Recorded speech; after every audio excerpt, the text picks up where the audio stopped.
jen karma pa je je jong je jumba ze na da en za zon ba den ro ba zo sa la en ja ja ja la nye Nyame drogan dambo gajala sarwanda zoin gajala mana jamba zeno namda jinjalop Shen lo gom chi gang para som ba shen sen or gon lai ja je me ba dang zhen de ran don dai je be gom je la Nye gore shen ba me ba jin jalo mo ge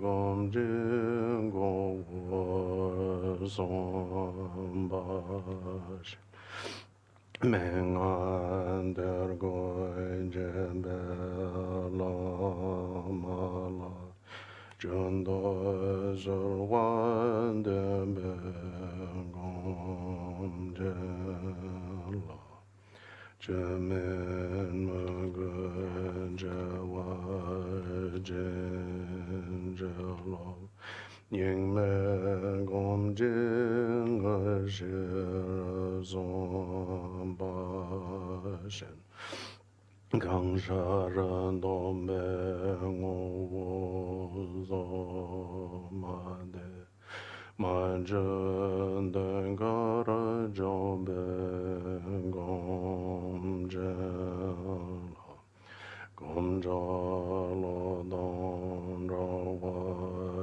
zhen zhe lo Nam do ngo wo zhe go song ba shen Yang ma yin je yang zhar wa la ma ga zhe ba ran zhar we gong dian la Guaran de yer me dong ba jen je lo Je wan guan do yong da la ma dong A me yin jen je ba la long je jing Sa dang lam ji yin de ra zo ne Duan zhe zhang ge go ban yue no zhou san zhe zhe dong zai zhe zhao nam lai jiang zhe bar de da nei zham zai da ge zhen zai zhe be su nam zhe zhao la ben zhe de san zhe zhong ba zhao san zhe zhe dong zai zhe zhao nam lai jiang zhe bar Gyamtso je da ge jinzo je be je ro la ben je zan Dromba zho san je che dong zo je zhao nam lai zhang zhe bar do da ne chab zo Jin zui jen be zu nam je ro la ben je de zong je rom ba zho sem jen tam je de wa dang de we jo dang dam ba ra jo je dung ar dang dung ar je jo dang ra wa ra jo je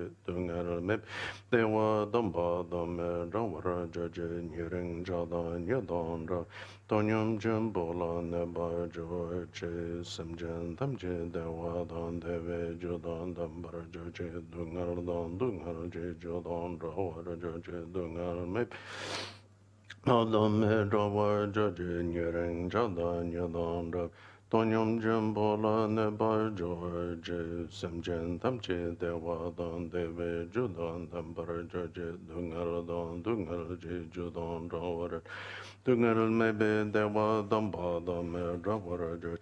Yiring Chada Nyadon Drawe, Tonyam Jimbola Neba George, Dadon, Semjen Tamjilo, Chusu, Drawer, Ginger, Labdo, Chulom, Drawer, Ginger. Lamdrulpa salvar jinje landos so chorba yeshe so chorba jinje landos dadan senjen tamche lo chusu drawara jinje landos so cholamda drawara jinje landos so lamdrulpa salvar jinje landos chorba yeshe so chorba jinje landos so dadan senjen tamche lo chusu drawara jinje landos so cholamda drawara jinje landos Lam Chulpa Sawar Jinja Lam Do So Ishi Sun Jawa Jinja Lam Do So Mo Jen Yu Jen Nam Jan Zom Ba Ma Ge Sar Dong Bo Yan Zen Jong Ge Nga Dra Nye Ba Ma Chong Ne She So Dra Goran Do Kan Dra Mam Bu Jin Jin Zo La Drum Ji Jin Lam Je Zo Zo Ne Jon De Ru Jin Bo La Dun Jon Da La Won Jing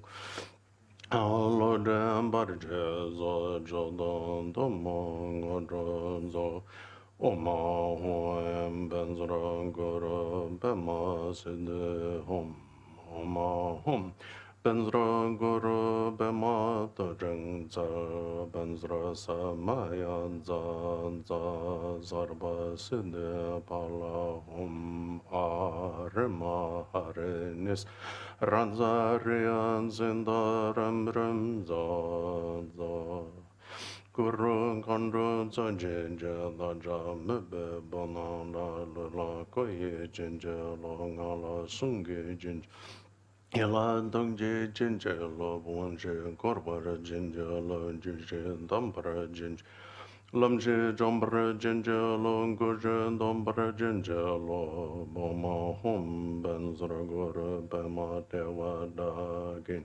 Kaya Abe Genza Waka Abe Genza Zinda Abe Genza Hum Sarva Abe Genza.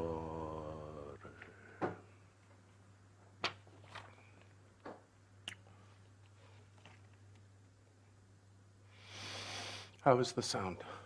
Okay.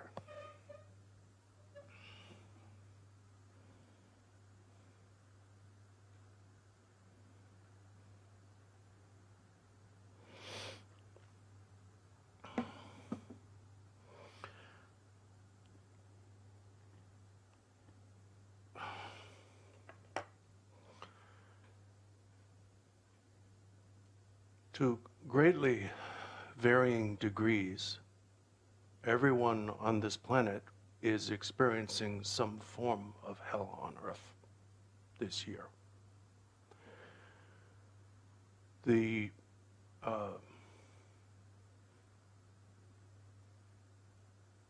COVID-19 pandemic, the other events, such as the killings in this country, and all sorts of things. Everything somehow seems to be going wrong. Every day we read or hear of some new problem. Let's say problem.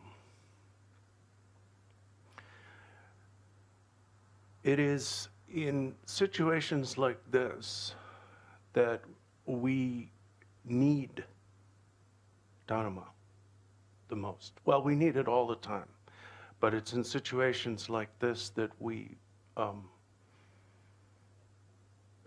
hopefully become aware of it.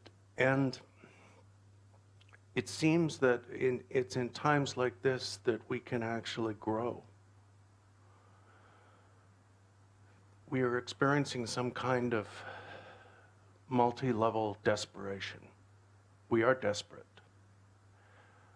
This disease and all the other horrific events of this past year have left us with no safety net, no psychologically, no safety net, and in the case of many people, economically and health-wise, of course, no safety net. So our practice, our involvement with Buddhism is now being put to the test and hopefully put to use.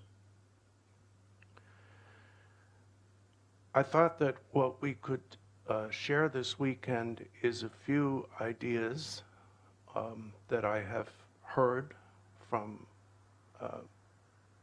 my many teachers of how to respond creatively and effectively to this type of crisis.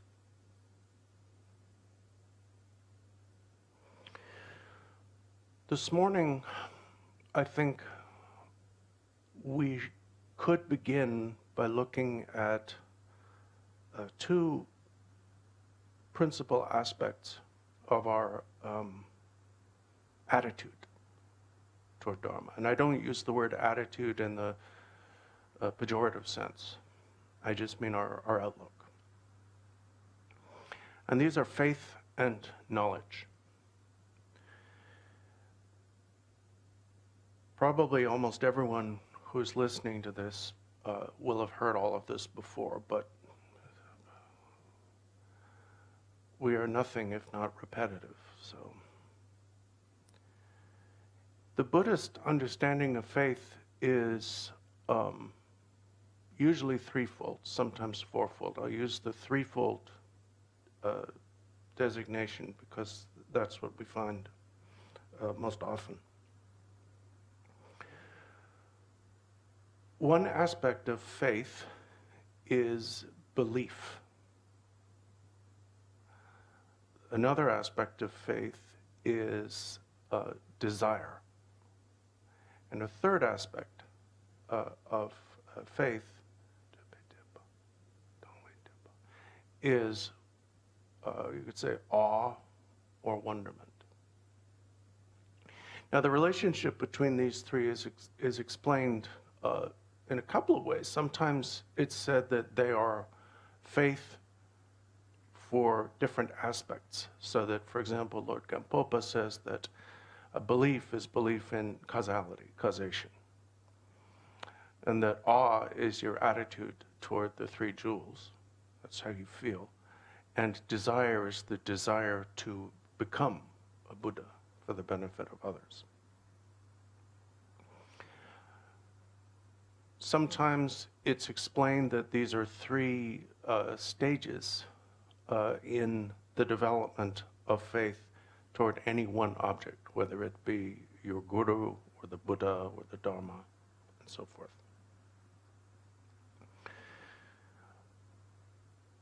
But what I want to explore a little bit at the beginning of this morning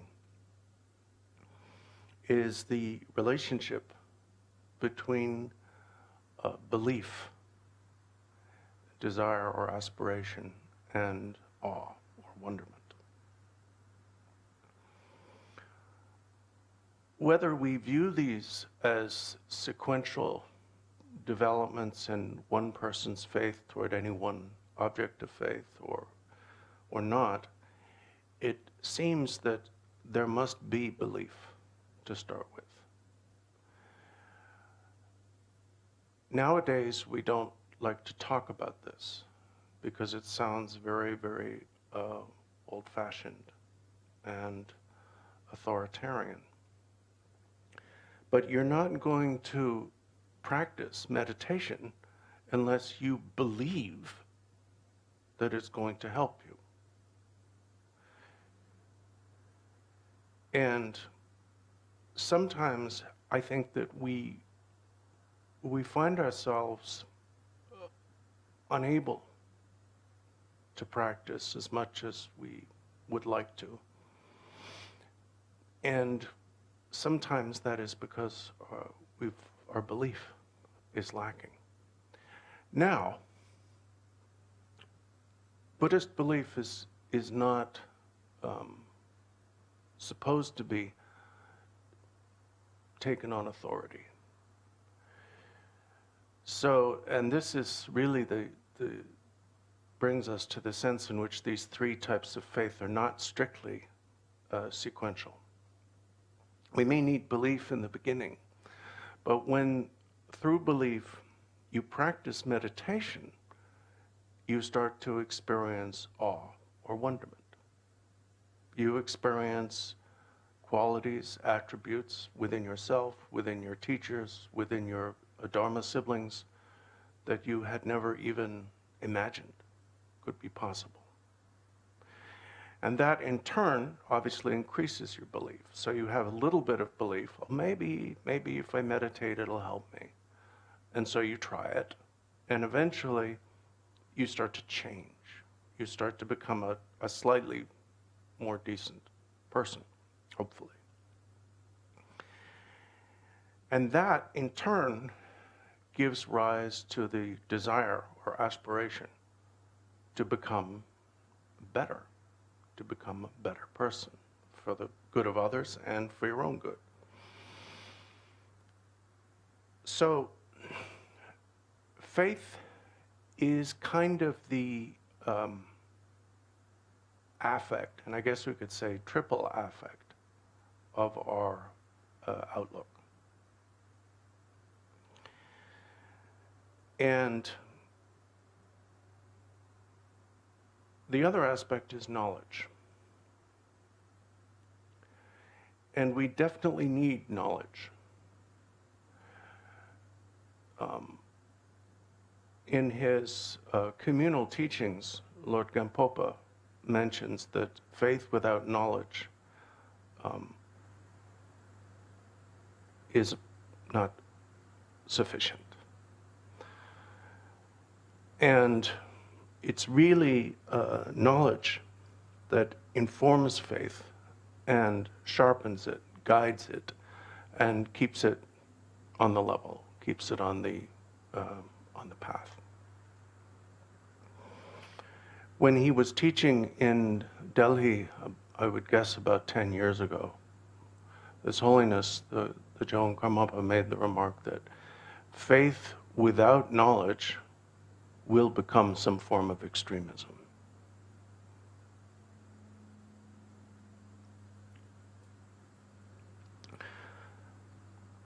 So, we need these two aspects.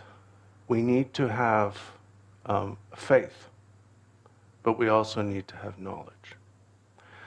Now, knowledge does not, in this case, simply mean knowing the facts about Buddhism. It means knowing the facts, as many facts as possible, about three things: Dharma, yourself, and the world. And facts are not opinions. I have many, many opinions, but I can at least usually tell the difference between a belief, an opinion, and a fact or knowledge. And the reason why making this distinction is important is that once we lose sight of reality, of facts, our own limitations, our own foibles and defects, the problems in the society around us, then our belief becomes unmoored. I would even say unhinged. And we end up creating sort of a double delusion. We have our basic delusion, which we all have, and that's not being dealt with. And then we have this additional delusion on top of it. So this is why knowledge is so very important. And Do you need me to stop? No. So that is I think, the starting point of how to deal with times of crisis. Now,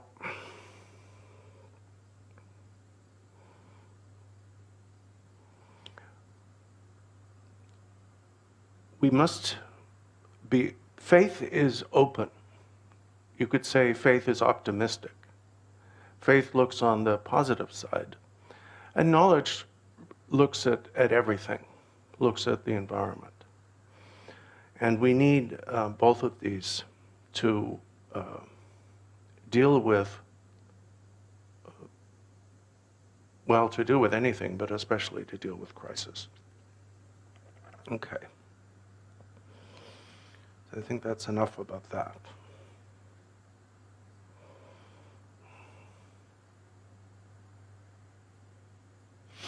Now,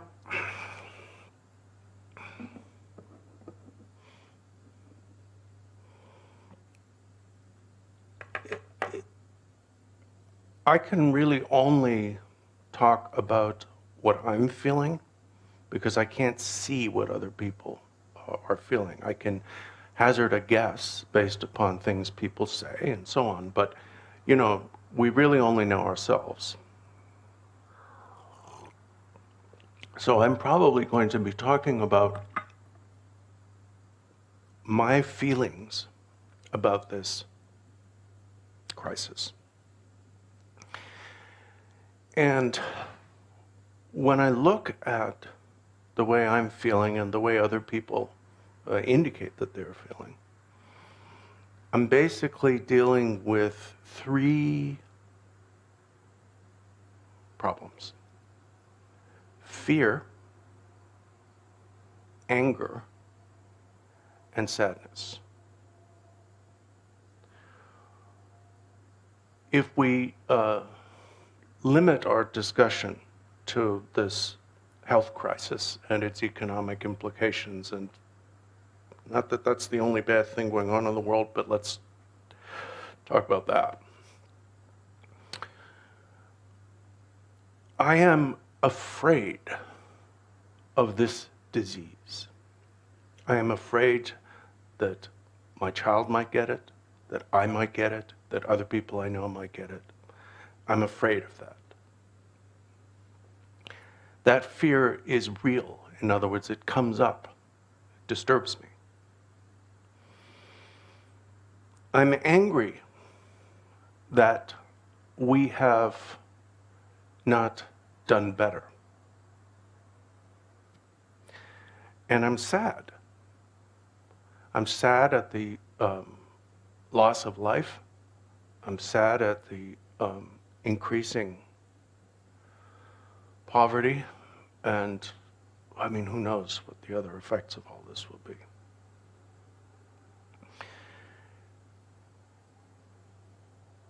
There are basically two approaches we can take toward what we conventionally call bad or unpleasant feelings. We can try to ignore or suppress them. And usually we do that by distracting ourselves. Or we can learn to understand them.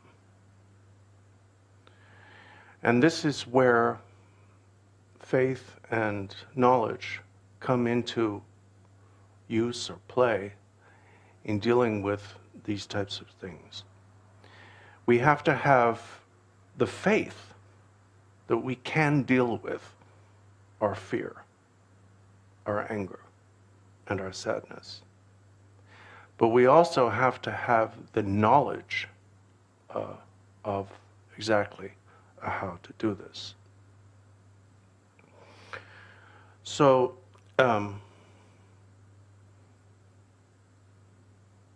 what I want to look at over today and tomorrow, and hopefully share with you, are the various constructive approaches that the Buddhist tradition gives us for dealing with these feelings. Now, before we get into that, we need to be clear that if we're to be traditional for a moment, fear and sadness are aspects of the truth of suffering. Anger is an aspect of the cause of suffering.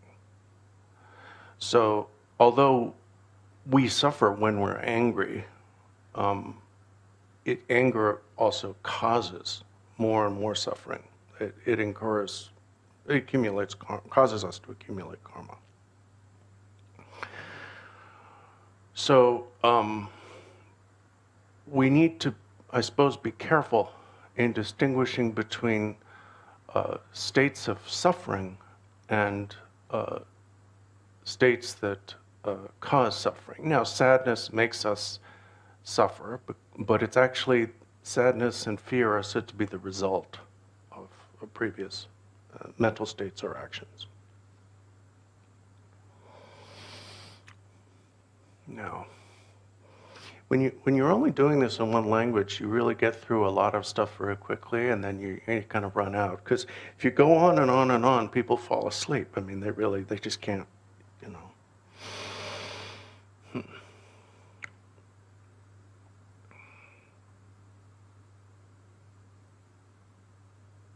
All right.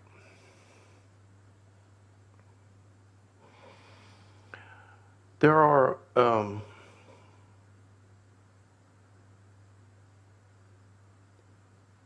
3 or 4 approaches taught in the Buddhist tradition for how to deal with these things.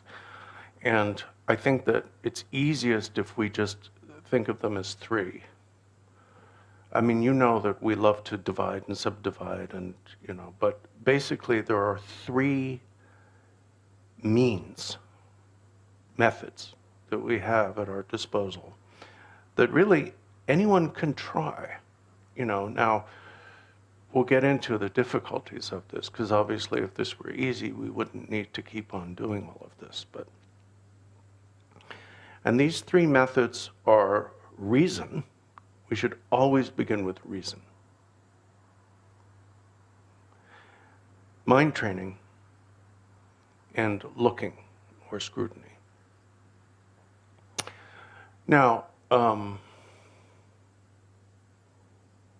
going to talk a little bit about the use of reason when it comes to fear. And I don't find this easy.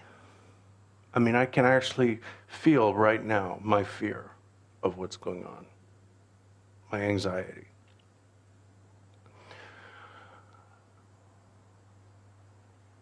When I look at my fear, I have to ask myself, or I do ask myself, the question, what is its effect? What does it do? In other words, what good am I doing by being afraid? Am I doing any good at all? Yes, I am. I wear a mask, I social distance, I wash my hands, and I have OCD to begin with. So, I mean, imagine my hand washing. I mean, it's like, you know.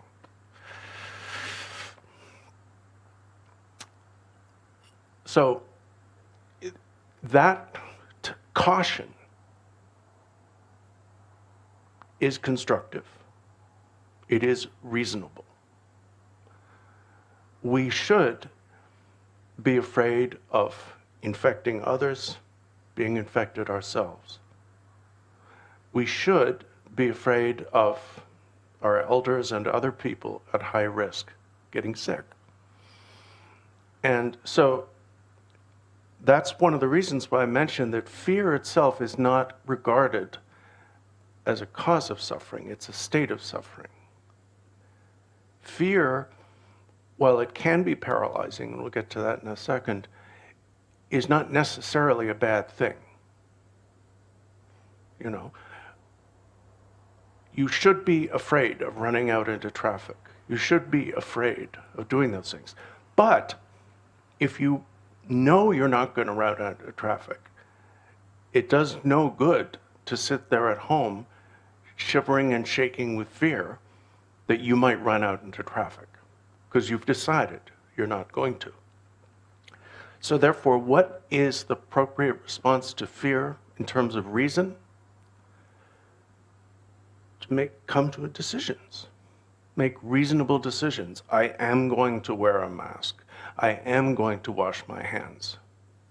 I am going to social distance, for the protection of others and myself. And once I've decided that I'm going to do those things, then fear has done its job. It has caused me to appropriately alter my behavior. Now, the hard thing for me, because I suffer from chronic anxiety and depression, the hard thing for me, and I think for many, many other people, even those without, is knowing when to stop being afraid. How much fear is too much,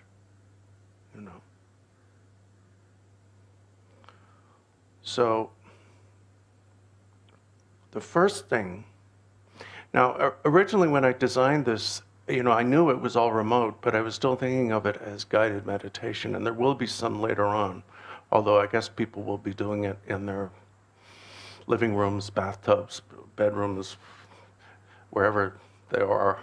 I mean, okay.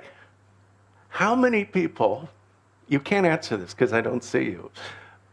Sometimes we'll watch Dharma lectures lying in bed. Now that it's remote, I do it. Okay, just, we're supposed to sit up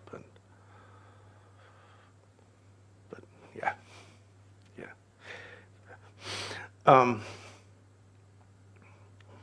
So the first thing that I want to, and I kind of want to emphasize this, is that fear is neither our friend nor our enemy. We want enough fear to change our behavior. And then it's done its job. Then we have to learn to let go. So the way that you can do this is at that point, you say to yourself, okay, now it's time for me to meditate. It's not time for me to shiver and shake in fear of what's going to happen tomorrow or the next day or the day after that. I am taking steps in my life to behave appropriately, to make changes, wearing masks and so on. And now I don't need to think about that. Now I'm at home, I'm in my shrine room, my bedroom. My bedroom is my shrine room, so it's like, and it's not time for me to worry. It's time for me to pray or meditate or, Buddhists often don't seem to like the word prayer, but when I actually look at what I do, we say meditate. Yes, I'm going to meditate now. I'm a Buddhist. We meditate. Most of it is prayer.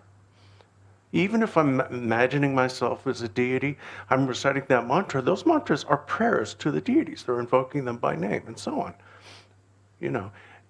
Personally, and this may just be me, I get a lot more immediate benefit, I think, out of praying to my guru, praying to these deities, than I do out of just meditation. Now, I try to meditate also. I'm not very good at it, but I try. But the whole thing is, I think prayer is important, but okay, that's not our topic.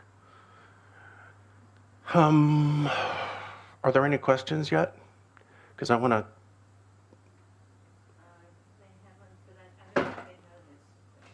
They don't know? All right, well, I'll go on.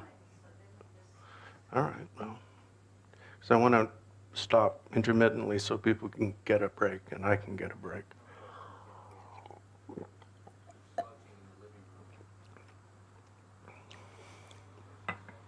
All right. So, the first tactic or technique in dealing with fear is reason. And that should be fairly clear, but if people want to ask, I'll jabber on endlessly. The second thing is mind training. Now, there are countless amazing things about Buddhism. But of all of them, one of the ones that constantly blows me away is Mahayana mind training. And the reason for this is that unlike many Buddhist practices, you can actually do it. You can actually use it. I mean, we're not going to become a Tisha overnight, but, we can actually do something. And in working with fear, I think that it's good to use the mind training slogan, 3 objects, 3 poisons, 3 roots of virtue. Now, I did say that fear is not one of the kleshas, but is a state of suffering. That's not exactly true. If we pursue it to its generally fear, the affect of fear is a state of suffering, is part of the truth of suffering. But the cause of fear is definitely a klesha. So how would you use this? Just to briefly remind you of the meaning of that particular line in Jiko Yeshe Dorji's text. We are almost always, when we're conscious, in a state of reaction. Which is to say that we are constantly surrendering our power to objects. And by doing so, by responding unconsciously to objects, we give our power to our kleshas. Whenever we encounter something we like, something we want, a blue sky, nice trees, hearing that there's a vaccine, whatever. I mean, any of this, it's fundamentally the same thing. It's not necessarily that everything we want is bad. But whenever we encounter something we want, we're pulled. We're pulled. You can call it desire, attachment, craving, whatever you want, but we're pulled toward that thing, toward what we think it is. Whenever we encounter something we don't want, bad news, sickness, horrible events, things that make us sad and so on, we retreat. We are averse to it. Now, aversion sounds a lot less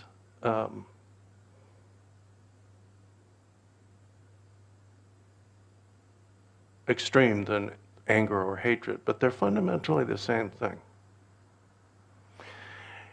And whenever we encounter something that neither gratifies nor threatens us, we're apathetic. We don't care. We don't care. Now, one of the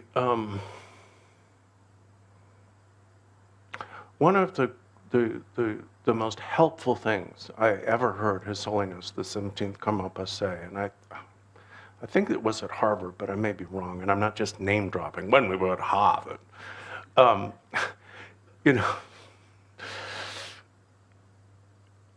He said, most of us think that anger anger and or hatred is the world's biggest problem. But he said we have a problem even worse than that, and that is apathy. It is our apathy, our lack of concern.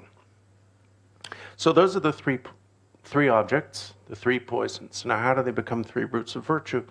Well, you don't suppress them. You don't do anything except you expand your concern to include others. And this is where, it's not really complicated. It's a little complicated to explain.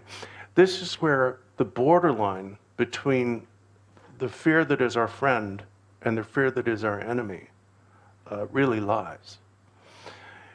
You remember that I said that while fear itself is largely regarded as an aspect of the truth of suffering, its cause is the truth of the cause, and that is self-fixation.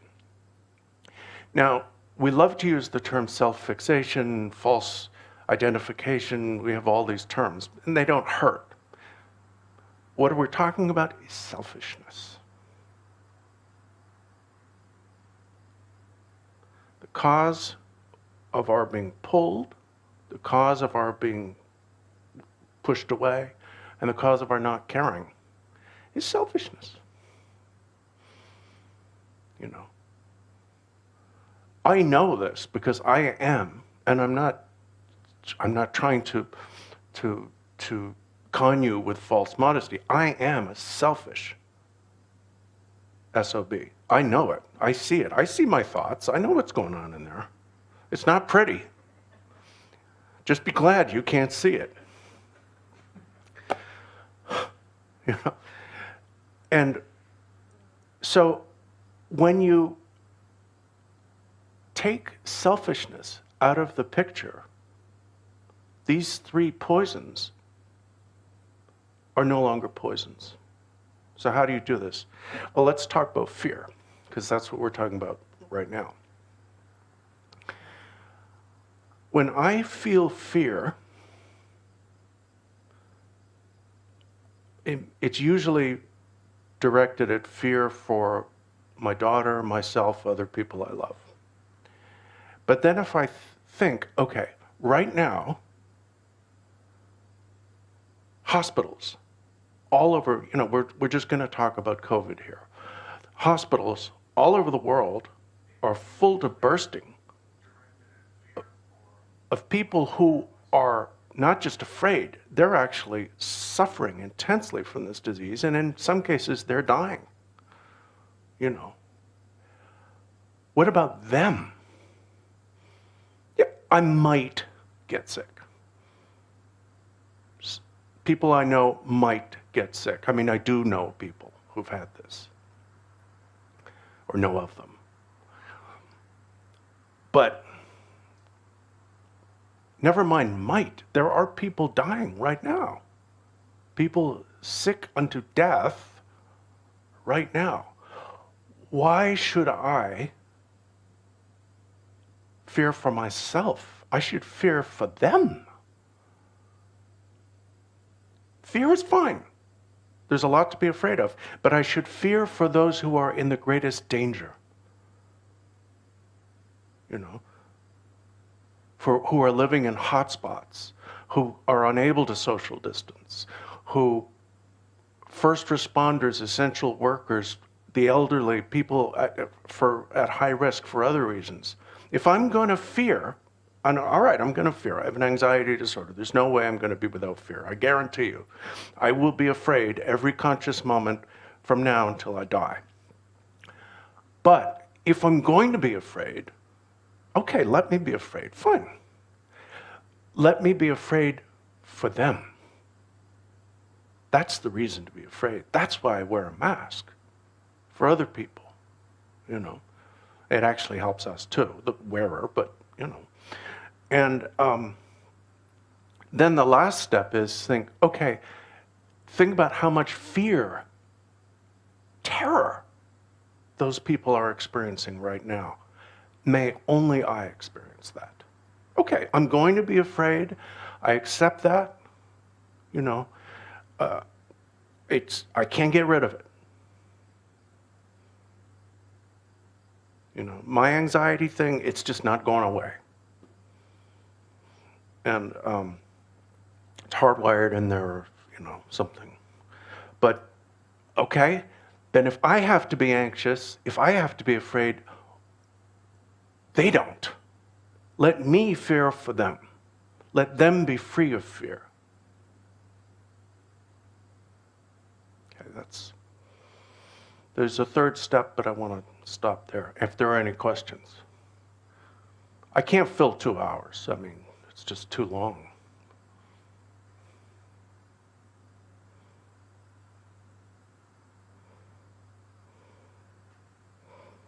Otherwise, we can go on and then I finish the whole thing today, which is okay. I mean, why not? All right, okay. So, the first technique in dealing with fear is reason. Determining what, yes? Yeah, there is. Thank you, Lama. You share.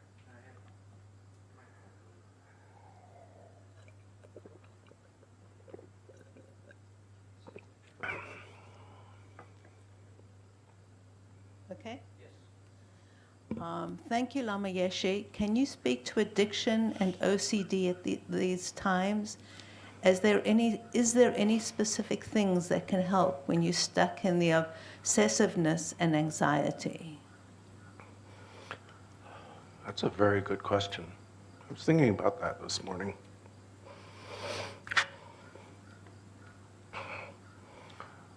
There are a few things. First of all, I would say reason, in the sense of what is the result of this behavior? Do I want to continue this behavior because I know what it leads to? So if you could be talking about substance addiction, you could be talking about the addiction to negative thinking, addiction to fear itself, addiction to all sorts of things.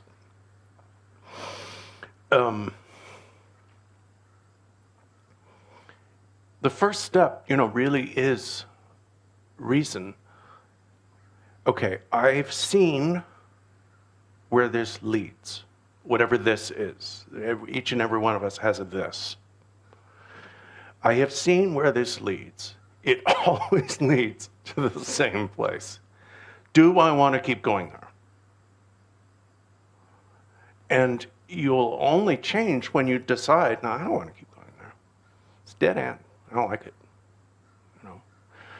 And of course, that's in general. In dealing with, let's say, counterproductive thought processes, substance addiction, food addiction. I mean, I'm incapable of moderation in anything. I will overdo anything. Sometimes I've overdone good things, but mostly bad things. It's much easier to overdo bad things than it is good things because it's downward. So, an example, a big example for me is food. There are things we can live without, but you can't live without food. And that makes it very, very hard for me to control the amount I eat, obviously. It's like, because, well, everybody knows this. We all deal with it.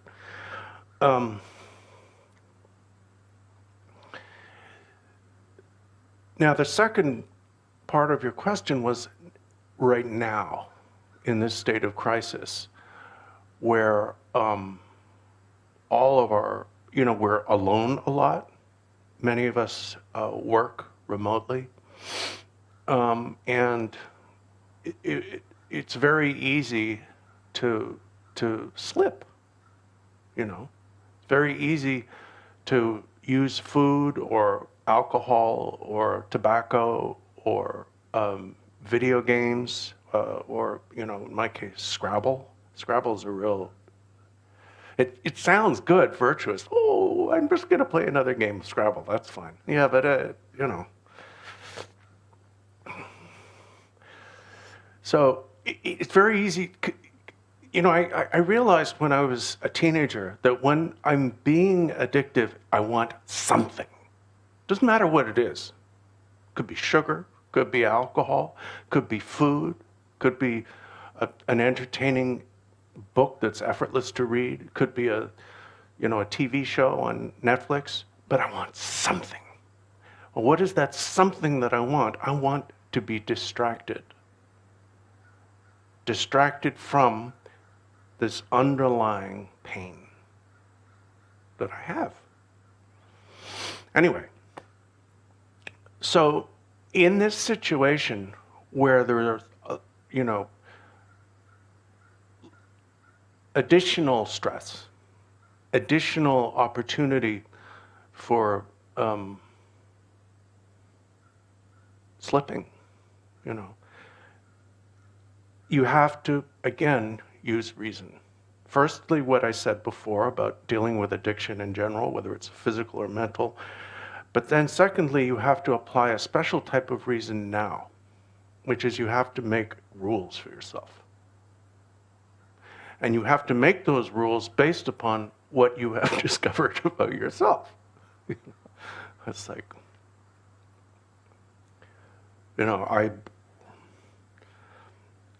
I will let myself play Scrabble for 1 hour, no longer.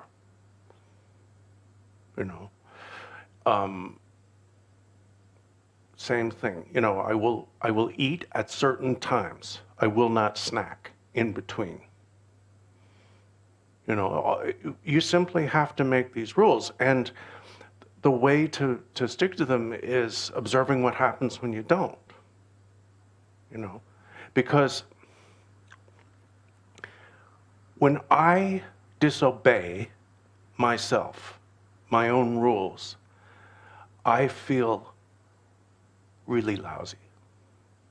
I don't feel good. I don't feel happy.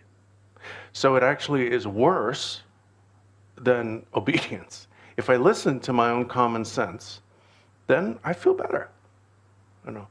So that's what I would say about addictive behavior in general. Now, when it comes to OCD, I've mentioned this many times. I was really only diagnosed with OCD in my 30s, after I had already done 2-3 retreats. And I definitely was symptomatic with,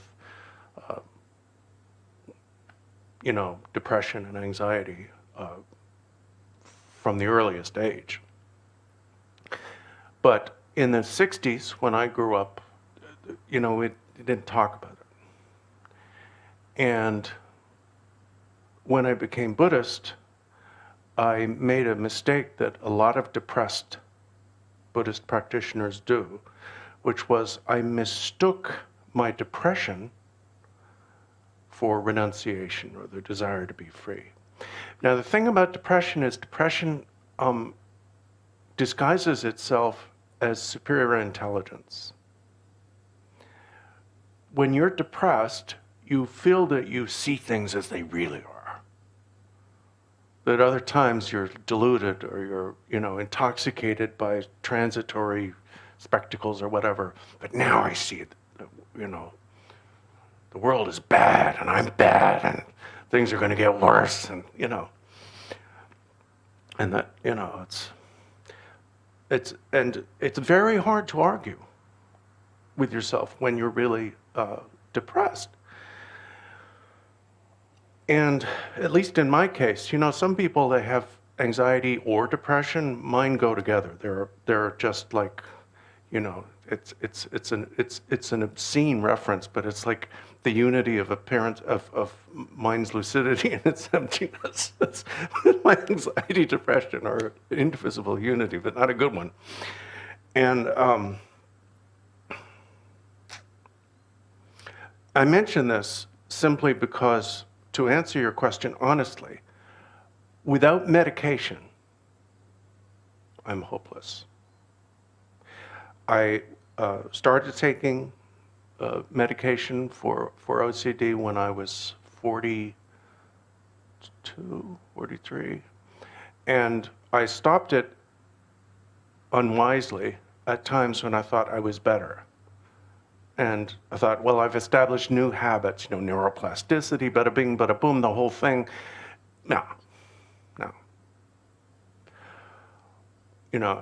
It's life and death for me. This is life and death. And I refuse to deceive anyone who suffers from this about my own experience. I can't speak to anyone else. I'm not a psychiatrist, but, for me, it's a physical thing. It was wired in,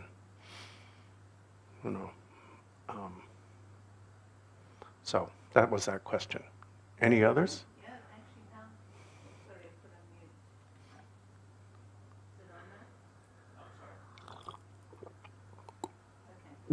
Okay. Quite a few questions. So if we don't get to all of them now, then We'll just keep on going, and then, yeah. the afternoon session will carry on. So now, it's not working?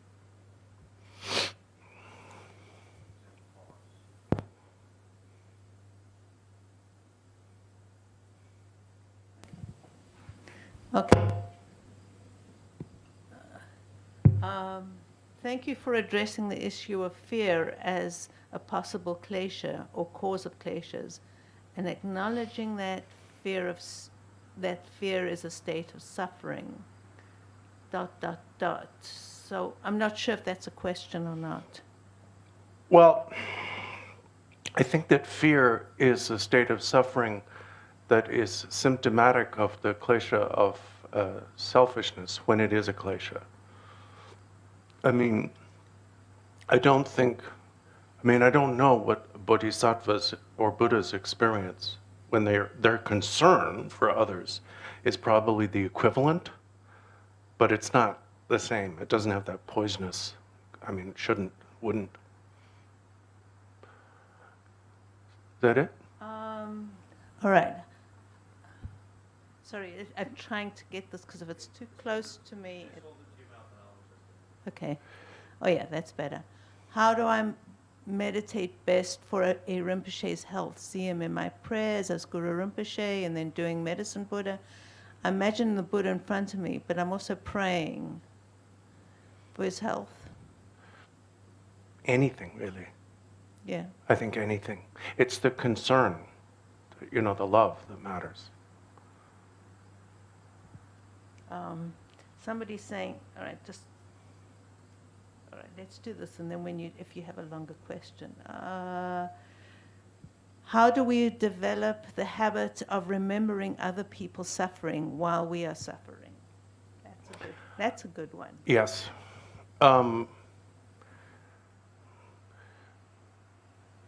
Some people actually use visual reminders. For meditation, they'll write, "Don't be distracted" in big letters on their wall, or these Mahayana mind training sayings like 3 objects, 3 poisons, 3 roots of virtue, and so on. So you can do that. It's really, habits are difficult to develop in the beginning and easier as they go on. But I think if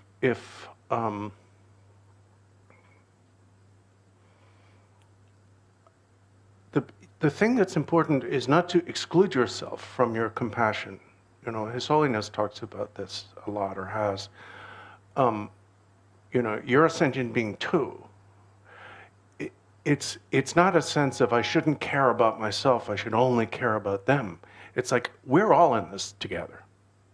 We are all in this together. People are suffering to different degrees at different times, but we're all in the same fundamental situation. And a sense of shared experience can help.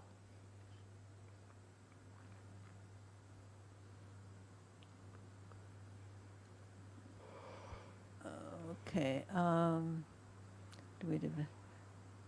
Just, can you talk? Sorry, I'm just making sure I'm doing this one at a time. Yeah, can you talk about the techniques for expanding unconditional love to all sentient beings? Yeah, you've done that. All these techniques that are particularly beneficial in times of crisis. I think that, what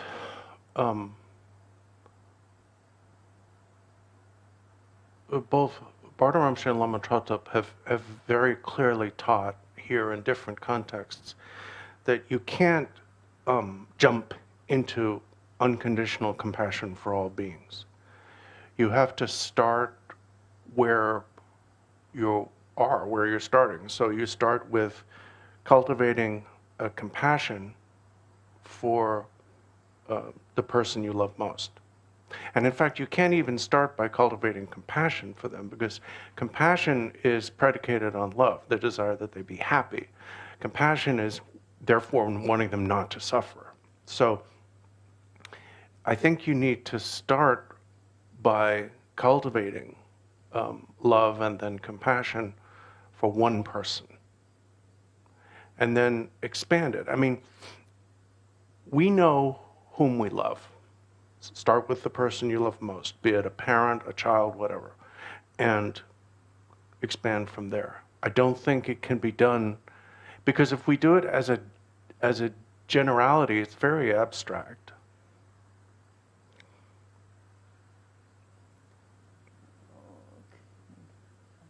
So I never understood why Dharma teachings didn't address the issue of fear. Is there some reason, language related, that Dharma teachings didn't specifically address the problem of fear and anxiety?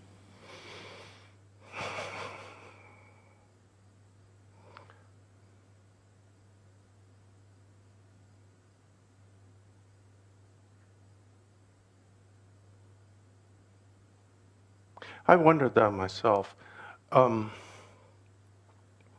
think it might be because they're attempting to transfer our sort of ongoing fear from mundane concerns into fear for the distant future and so on. And so there's kind of almost, at some point, especially in the common vehicle, the fear is actually encouraged. Fear of lower states and all that kind of thing is a motivating factor, which of course is very controversial in modern days, but I think that's why.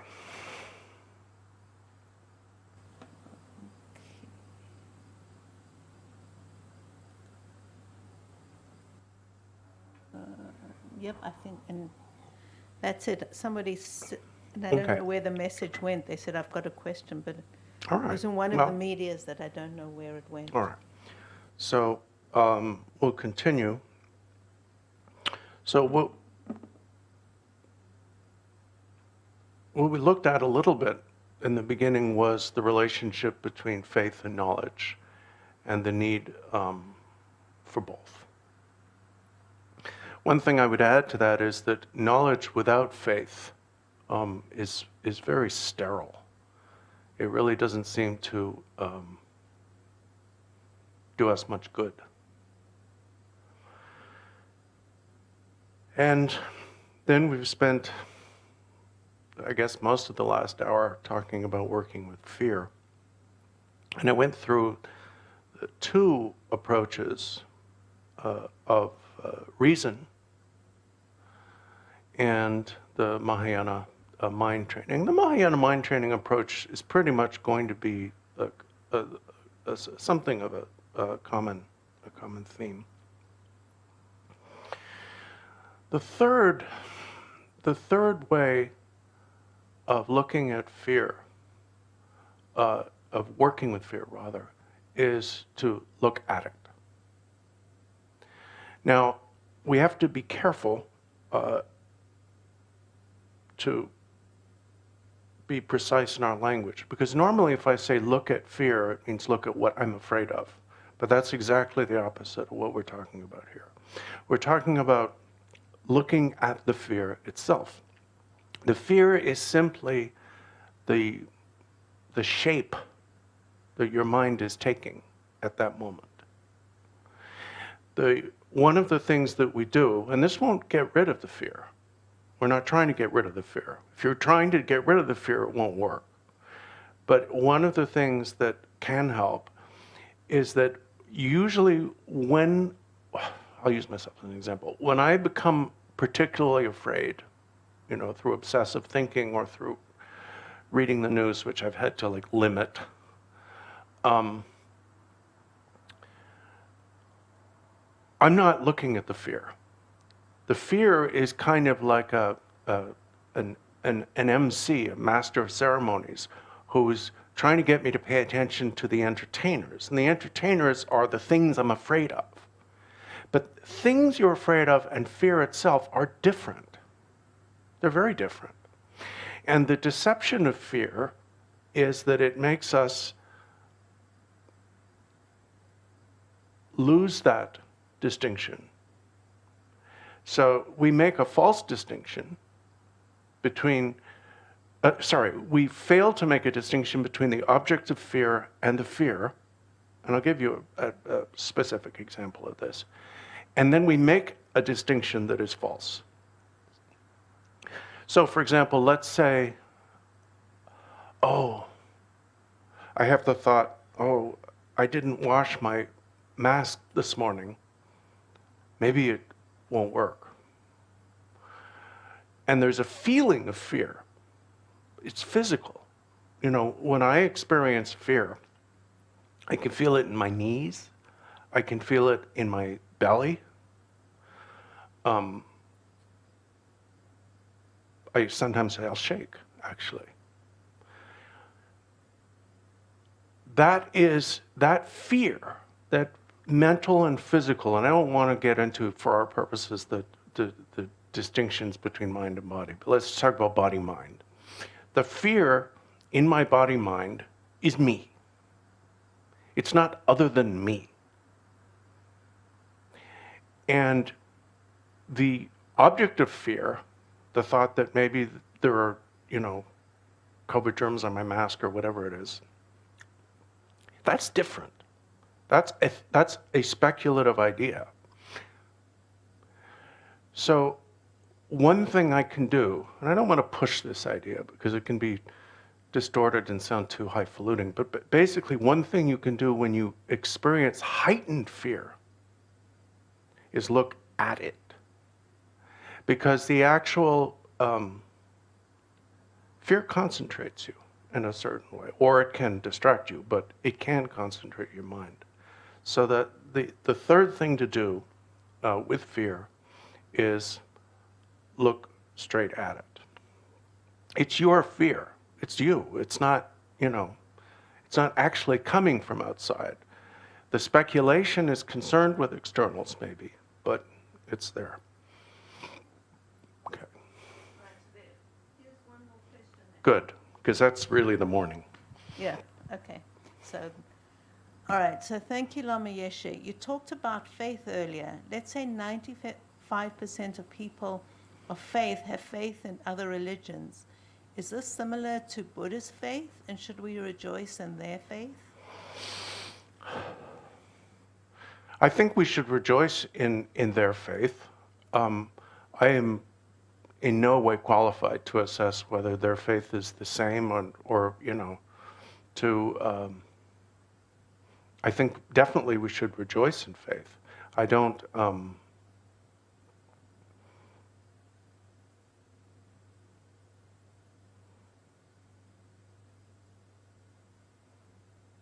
I think the last thing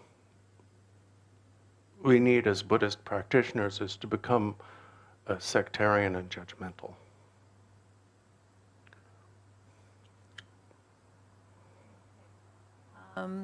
Now questions are coming in. Can you please clarify what you mean by looking at the shape of fear? Is this possibly related to the 5 aggregates, meditation using fear, ? is shape the same as experiences of fear? When I used the term shape, I was being metaphorical. And I meant that fear is the way your mind is manifesting at that moment. Of course, it doesn't actually have a shape.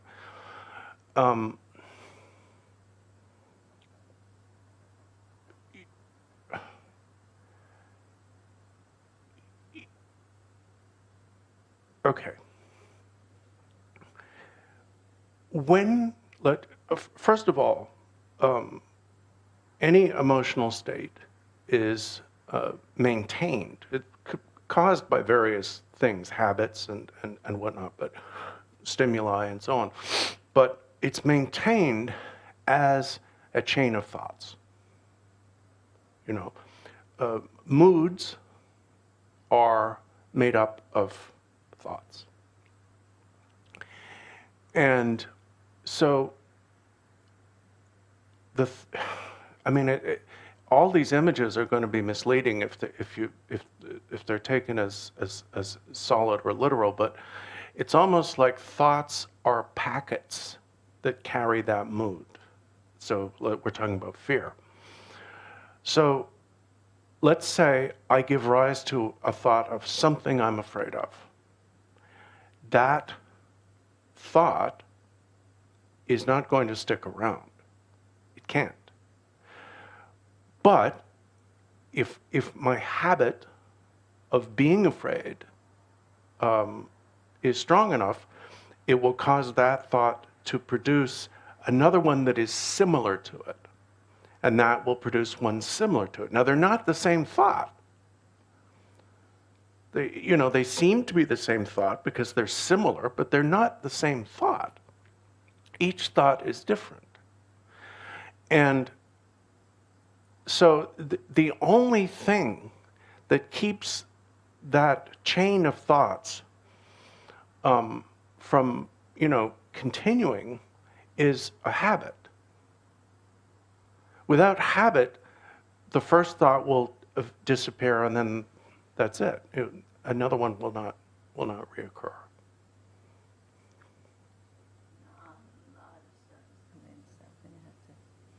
All right. It seems. Whoops. Sorry, everyone. It seems there are two kinds of human suffering that appear as mental suffering. I wonder if some suffering, such as depression and anxiety, or the compulsion of addiction are organic in cause. And it seems the human body is capable of creating terrible suffering that is not optional. This is not easily remedied with mind training practices. Yeah, I agree. That's exactly what I've experienced. That's why, I try to practice as best I can, and I take my medication every day. I understand, so now this is the next one. I haven't been mentioning people, so I just won't. That's fine. Yeah. I understand your point about expanding the poisons to include all beings, which seems to imply expanding one's fears to limitless proportions. Taking on others' fear with our own invariably, some words I just stumble on, so yeah, inevitably. Inevitably.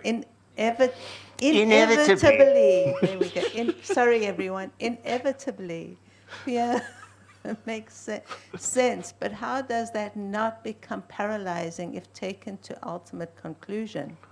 My impression is more skillfully to face the reality of fear without playing into its endless storylines. Well, first of all, we don't expand the poisons because they're not poisons if they're not selfish.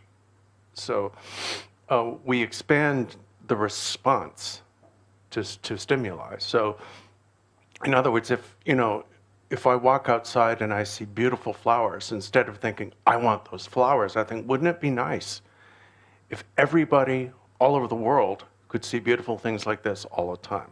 And that's not a poison, that's an aspiration. In terms of the storyline, you use the word storyline, that's very important. You don't indulge the storyline. The storyline is the thought.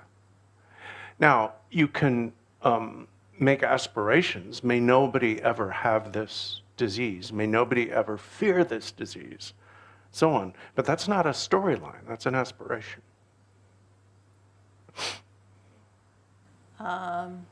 If the reason fear and anxiety, not specifically addressed in Dharma teachings, was not language related, could it be culturally related? Our current culture compared to historical Buddhist cultures? That's possible. That's possible. That's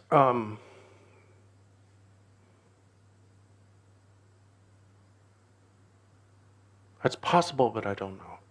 I don't know. Next one. What do we do about the anger we feel towards the administration for not managing the pandemic better? This outrage is consistently being fed by the media, and we can become obsessive about it.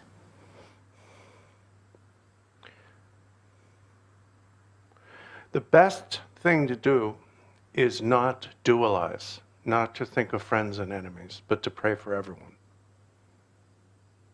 That's the best thing to do.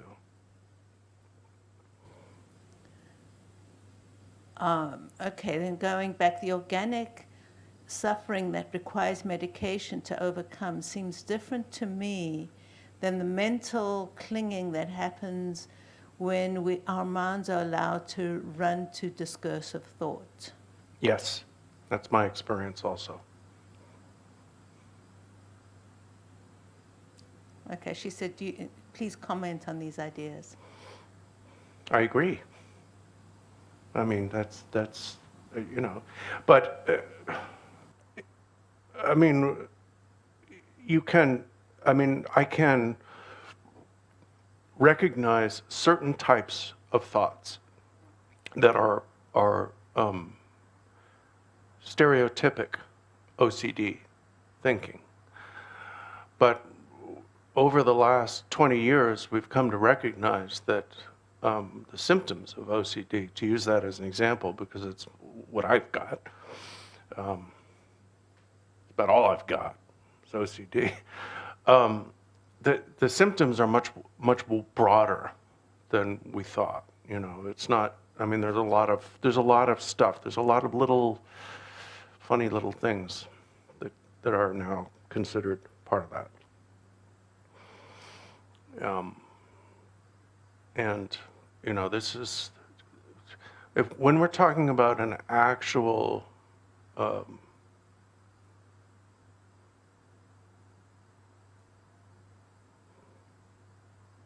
illness, we can't really generalize too much. I mean, you need, if you're like me, you need really smart psychiatric advice.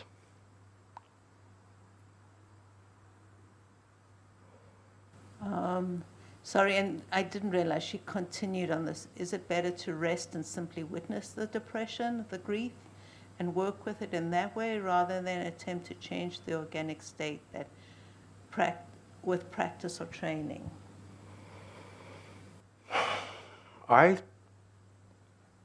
The advice that I've received from my teachers is attack these things from every direction at once. Medication and meditation. And if there are organic changes that need to be done, then do it. I don't think we should be hard-headed about this. In other words, saying, well, I'm a Buddhist, I practice meditation, I only need to meditate, and that should overcome this. Well, then you wouldn't need to eat. It's the same thing, really. I mean, His Holiness Dudjom Rinpoche used to say this: if you think that the physical things don't matter, then stop wearing clothes, stop eating. You don't need those.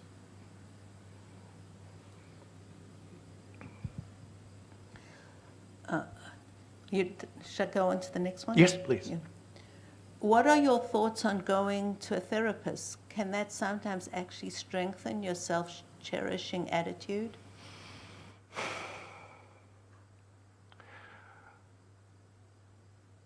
I have, at times, I have consulted, is that the right word? 3 different therapists during my life that I can think of, maybe 4. And I suppose if the practitioner, in other words, the therapist, is good, it should help, not harm. But it's like therapists, they're not the same thing as lamas by any means, but it's like there's good lamas and bad lamas. So there are good therapists and bad therapists. You go to a corrupt spiritual teacher, you will come out worse. You will. Same thing with a therapist, I guess.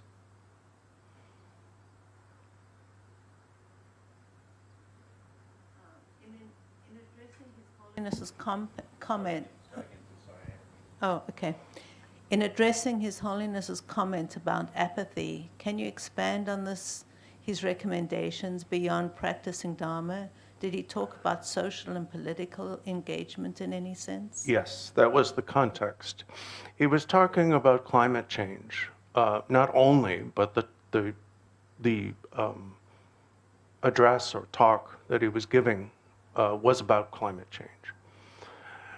And in addition to talking about how destructive apathy is, because we just don't take care of stuff, because we don't care, we don't think it's going to affect us. He talked about the fact that we're all connected, we're all interconnected, and when climate change is hitting certain places before it hits others, but I don't think it's a coincidence that we have this disease now. And I don't know, but I'm not a scientist, but all these things are happening because we're not taking care of stuff. And we don't take care of stuff as a species because we don't care unless it's right in front of our face. Now, His Holiness used an example that day that he used other times. He said he was in, I think he was in a chapel, big, beautiful chapel. And he said, if I said to you, a tiger is coming in that door, you would all immediately respond.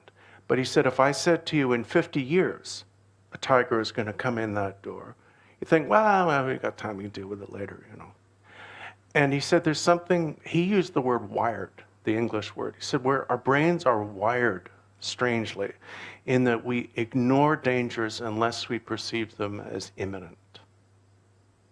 So yes, he was talking about social and political engagement. Okay. So I love the way your aspirations are phrased. Breathe. Thank you for the discussion about fear. Is this a fair summary of one of your points? Fear is an emotion that is the result of speculative ideas? It can be. I think fundamentally fear, our tendency to fear is a result of our, selfishness, self-fixation, whatever. And then fear is exacerbated by speculative thinking, yes. It can be.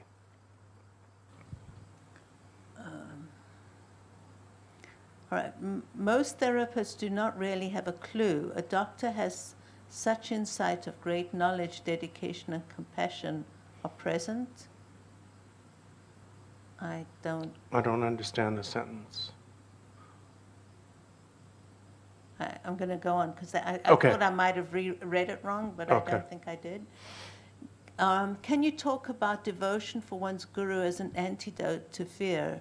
That is not to say that reason does not operate, but I do find that helpful to experience my mind and guru's mind intermingled.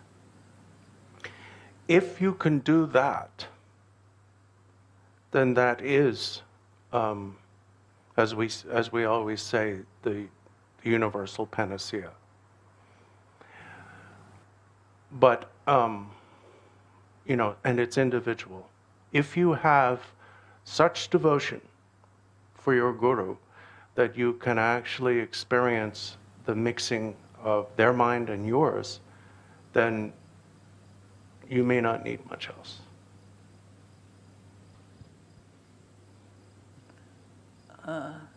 I believe the talk that His Holiness gave that Yeshe is referring to was at Yale. This Could is have been. He a talked about that This there. is videoed of the talk, yeah. Okay, all right. Could have been. I can't remember. There was one at Yale, there was one at Princeton, and there was one at Harvard. Yeah, maybe it was the Yale one.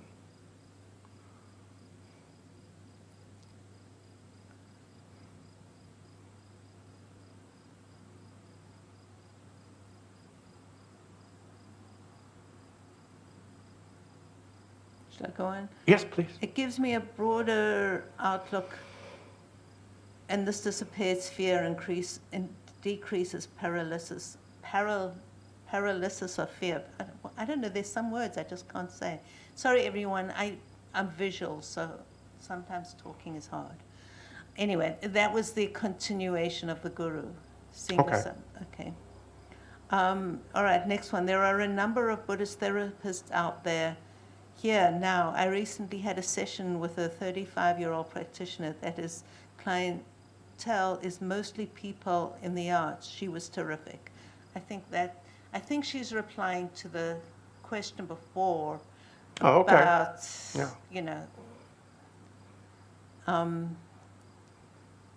yeah, and then it was just, this is not a second, just everyone saying thank you. Oh, okay.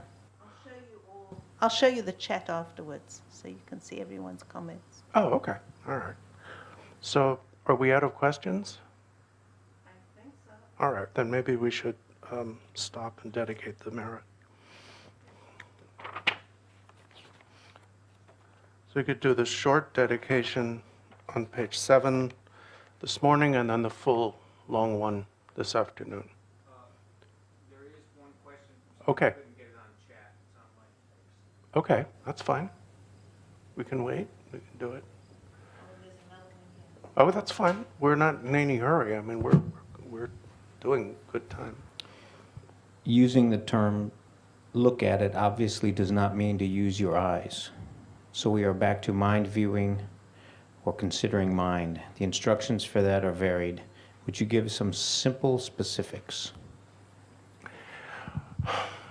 To keep it simple and, not be grandiose or highfalutin or exaggerate, one of the things that Trungpa Rinpoche said about this is that one of the things about our mind is that the mind is not hidden from itself. Your mind can experience itself. We're in the habit of neglecting it, of ignoring it, of looking everywhere else. But your mind can experience itself. I'll stop there with that. You have one.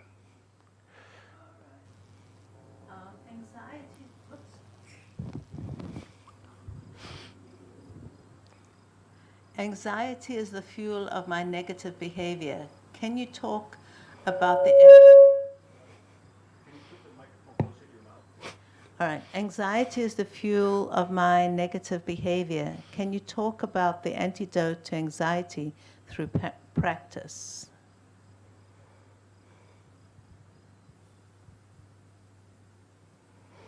Well, I can only talk from my own experience, which, is what it is.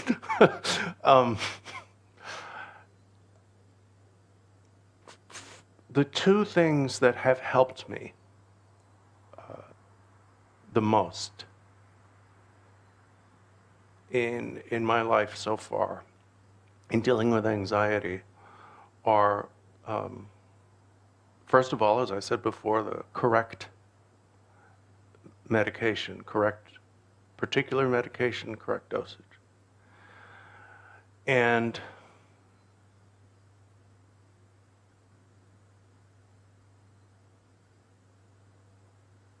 praying to, in my case, praying to Guru Rinpoche. That's it. That's all I know.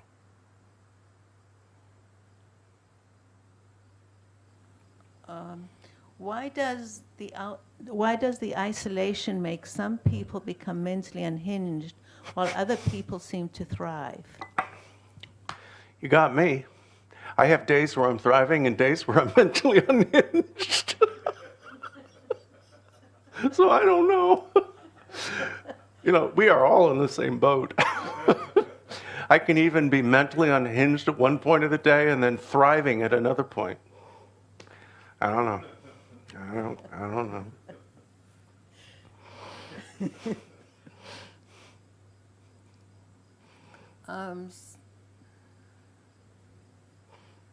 So precious your sharing your heartfelt being away from the refuge of solely intellectual, such a revelation and healing. Okay, no question. And then just somebody with LOL, you know, laughing out loud. Oh, yeah. Well. Is that it? You want to wait just 2 seconds? Sure. Sometimes you think it is, and then... Yeah.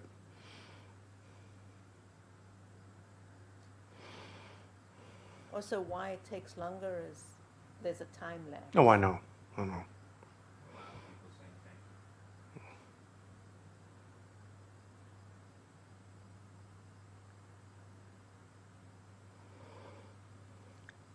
Okay, I think this is it.